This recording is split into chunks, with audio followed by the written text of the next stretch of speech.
If you've been running or cycling for any amount of time, you've probably found yourself obsessing over one number more than any other. And no, I'm not talking about your pace or your weekly mileage.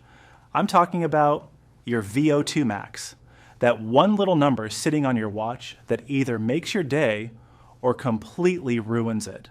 And look, I get it. There are people all over the internet telling you they went from a VO2 max of 35 to running like Kipchoge in 8 weeks by following their 17-step program that conveniently costs 49 pounds and 99 pence. I'm not doing that. I'm just a run coach who wants to cut through the noise and actually help you understand what's going on inside your body.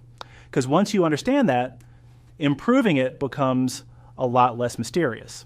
So in this video, we're going to break down exactly what VO2 max means, why it actually matters for how fast you run, and most importantly, what you need to be doing in your training to push that number up as quickly as possible.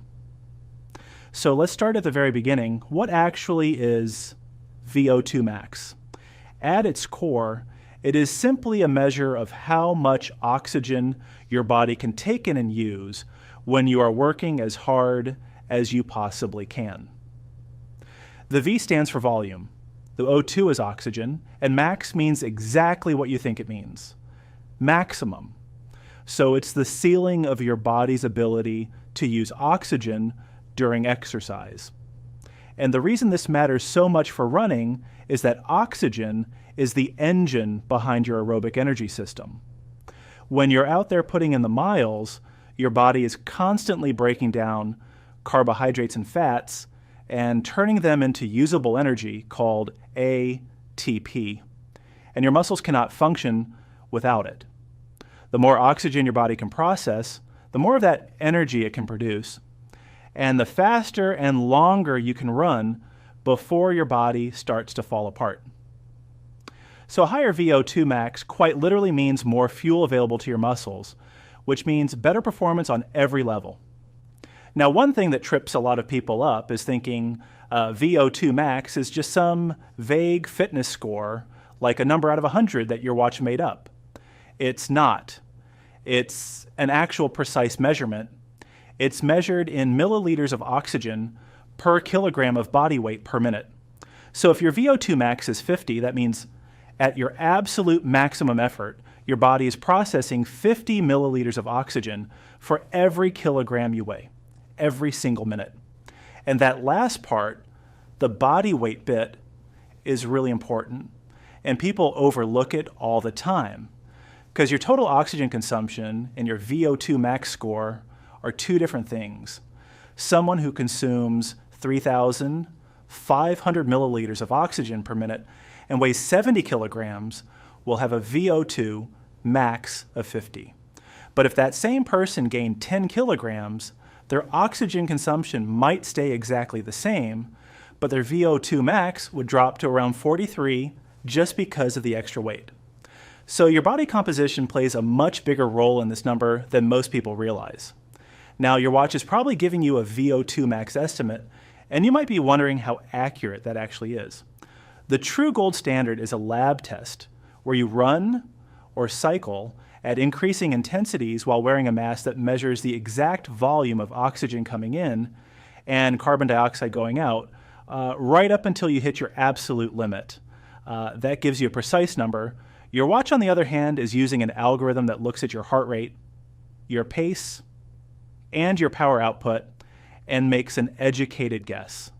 And honestly, for most runners, it's pretty good, but it is still an estimate. Things like heat, altitude, or even a dodgy heart rate reading on a particular day can throw the number off quite a bit. So rather than obsessing over what your watch says after every single run, look at the trend over several weeks. Most platforms like Garmin Connect will let you view your VO2 max over 4 weeks, 12 weeks, or 6 months. And that longer view is going to be far more useful than any single data point. Right, so now let's get into the good stuff. What do you actually do to improve it? And to explain this, I want you to picture your body as a massive power plant. Oxygen flows in, a whole series of chemical reactions happen, and energy flows out. Our goal is to make that power plant as productive and efficient as possible so it can handle more and more oxygen over time. And sitting inside every single one of your muscle cells are tiny little structures called mitochondria. These are your power plant workers. They are the ones actually doing the job of converting oxygen into ATP, into energy. And if you want your VO2 max to go up, you need either more of these workers or better trained ones, probably both. So how do you get more of them? This is where your easy running comes in. And I know easy running doesn't sound very exciting when you're trying to improve as fast as possible, but stick with me because this is genuinely one of the most powerful things you can do. When you run at a comfortable conversational pace, somewhere around 60 to 70% of your maximum heart rate, you are triggering your body to produce more mitochondria in your muscle cells. More workers in the power plant, more capacity to process oxygen, and because you're not hammering your body into the ground every session, you can do a lot of it. You can stack up the mileage, keep the volume high, and keep coming back day after day without burning out or breaking down. This is why every single elite runner in the world, regardless of their event, does the vast majority of their training at what feels like an embarrassingly slow pace. Because they understand that volume at easy effort is what builds the aerobic foundation that everything else sits on top of. But here's the thing, easy running alone will only take you so far.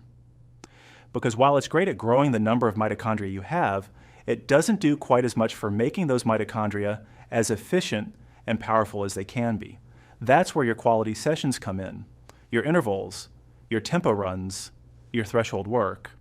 When you push into that harder effort zone and your heart rate climbs and your breathing gets heavy and you're working at a genuinely uncomfortable intensity, you are forcing those mitochondria to work under pressure.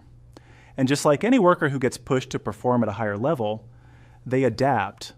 They become more capable. They get better at processing oxygen quickly and turning it into energy under demanding conditions.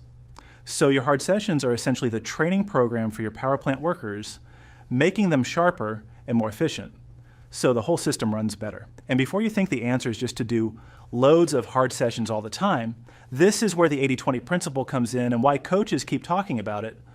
Roughly 80% of your running should be at that easy, comfortable effort, and only around 20% should be at those harder intensities.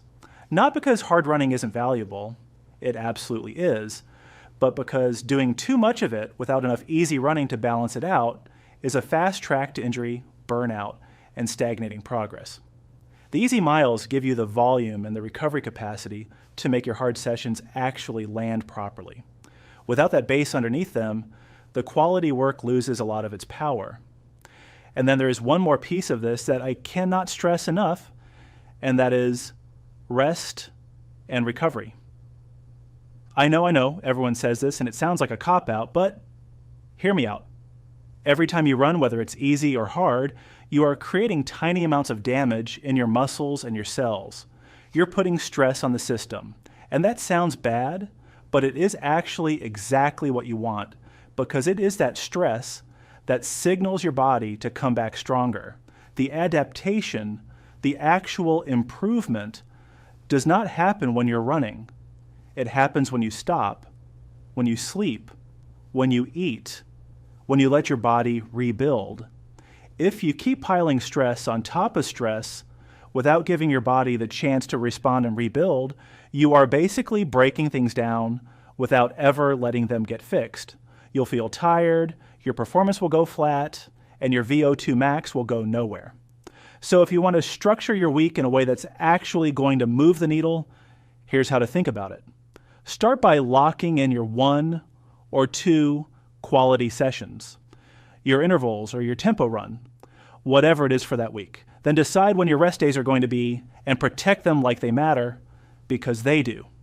And then fill everything else in with easy miles.